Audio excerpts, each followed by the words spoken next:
Hello, all you beautiful people. This is League Unlock. Eric and Mark with you guys. Time for a little bit of global power rankings. We're calling it Week 5 because when you go through all the major regions, they're all on a different week of action right now. So we're just going with Week 5. Hey, nobody can get on the same page with all these Rift Rivals breaks, all that jet lag going around.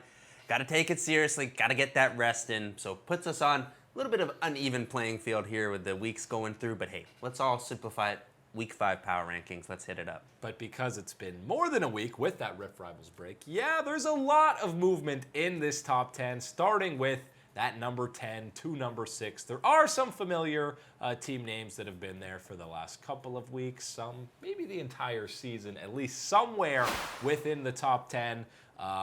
Rookie is back, IG is back, but they're just hanging on. They barely beat Vici, Mark, the only winless team in the LPL. Oh, barely. Man, barely beat them in that game, too. They got absolutely steamrolled in that one there. That was certainly not exactly what you wanted to be seeing, having Invictus back into this top 10 for the global power rankings, getting Rookie back. Again, that performance, and hey, coming off with this Rift Rivals where you were pretty okay. You still needed to show that improvement, some rust there for sure. Definitely want to see Invictus kick it back into gear here, but they're holding on to that number 10 spot. And RNG is a team, it feels like it's been weeks since we've seen them even play. That's really the main reason they moved down. We just haven't seen them play ahead of these other 8 teams above them. They weren't at Rift Rivals. They've only played 6 games in the LPL, so we're just waiting to see more from Uzi and the gang. Double Lift, Team Liquid, still the only North American team, the only ones from North America to be there the entire season, and probably the only team to remain there going forward from North America. They are absolutely what seems to be kind of the only form of consistency that we've been able to see, especially consistency when you're talking about being a team that's able to play at an elite level. That is what Team Liquid has shown us, at least in North America. And from what we've seen from them on the international stage, we've seen that, hey, doesn't matter the talent level, we're going to be able to compete at the very least. Hey, you might get blown out of the water in that finals, kind of like a G2 type of situation sometimes. Other times you're going to find a way to get the victory like you did in the IG situation. So this is certainly a team that has shown us that it can get it done at the top level against these top level teams and continues to consistently outperform their North American counterparts, perfectly staying here on the power ranking. And they honestly don't have to do much in North America because the 9 other teams make so many mistakes that you can pinpoint in any given game. Team Liquid, they just make a whole lot less than any of the other teams there, and that's why they're sitting at the top of the standings in North America. Right in front of them are Griffin in at number 7, and they're down a few spots. They looked like they were on a collision course for that top 3 of the global power rankings. Obviously, an 0-2 week in Week 5 of the LCK has them going down several spots. I'd still be scared about this team going forward, but that was a little bit of concern to see them go 0-2. Certainly is a little bit of concern, but I think actually if you're thinking about these type of matches and what went wrong, yes, both Gen G and Afrika Freaks managed to create things for themselves and be more proactive in getting these victories than they did in the spring split when they were able to pull off these upsets here. But I think if you're still talking about Griffin as a squad and you're looking at this one and them still being here on these global power rankings, you got to be thinking to yourself, man, this is kind of a situation where maybe they're riding their bike and they stuck a stick in between the spokes right in front of them and then they fall. Because that's kind of the only way that Griffin is going to be the team making mistakes here and falling in games like this. I don't see this trend continuing whatsoever. I count on it next week, Griffin climbing back up these power rankings. It was weird to see them have a game that looked to be on lock way back against Gen G. They had an Elder, they had a Baron buff, they had a sizable gold lead. In the late game, game's over. Griffin should win and take down Gen G, but of course, didn't happen. Big comeback from them, so Griffin goes down to number 7.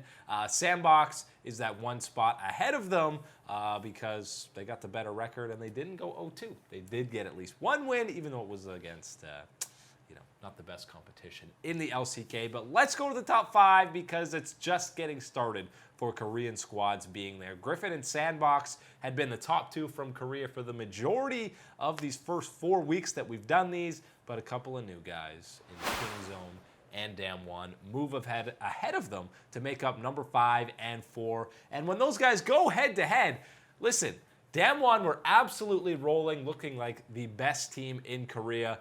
Then they go up against Kingzone, and that was a crazy best-of series. Oh boy, was that ever a crazy one. I'm telling you what though, you got to be careful because you keep your readings, the temperature here on Damwon for the next couple of weeks, because I tell you, maybe 1, 2, 3 weeks, maybe at the most, I'm predicting that this squad finds a way into either the top 3 or finds a way to become the #1 team here in the global power rankings. That's the type of form that we are seeing from Damwon. That's the type of decision making that we're seeing come through from this young squad. They're absolutely on fire right now. They rolled right through Rift Rivals and they kept it going when they got back. Yeah, they destroyed Sandbox, who was at the time the #1 squad, completely decimated them in a 2-0. And then game 1 against Kingzone, it was like, man, these guys are unstoppable. Here comes another 2-0.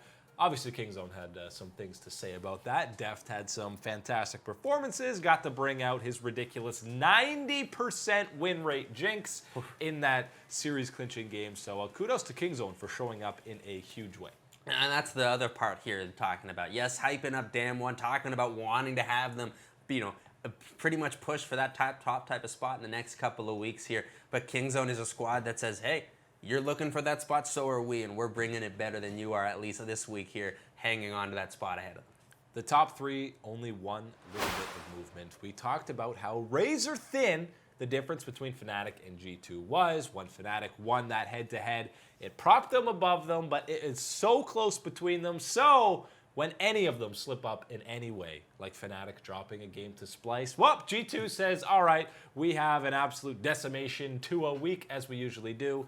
They take back that #2 spot. And even better, they throw a little bit more spice on it, and they drop in some of these wacky compositions that you're still seeing from G2. Give me more talent. Just adding more fuel to the fire of, well, what do we actually do against them in pick and ban phase here? Because, oh man, there are so many options for this G2 squad. They find a way to climb ahead of Fnatic once again. But hey, top dogs here sitting at the very top. It's my boy Doing B and the rest of the Fun Plus Phoenix squad. They still stay up top. Got a big win at Rift Rivals against Griffin to make sure that the LPL still had another chance going through in that finals. Wasn't to be for the LPL, but Fun Plus Phoenix return and still keep that winning form for them in the LPL. Yeah, and you remember they had that disappointing loss to Kingzone in the round robin of Rift Rivals. We said, hey, give us that Doing B composition. Give us those fancy champions. Pantheon mid against Griffin, who did that Pantheon bottom lane.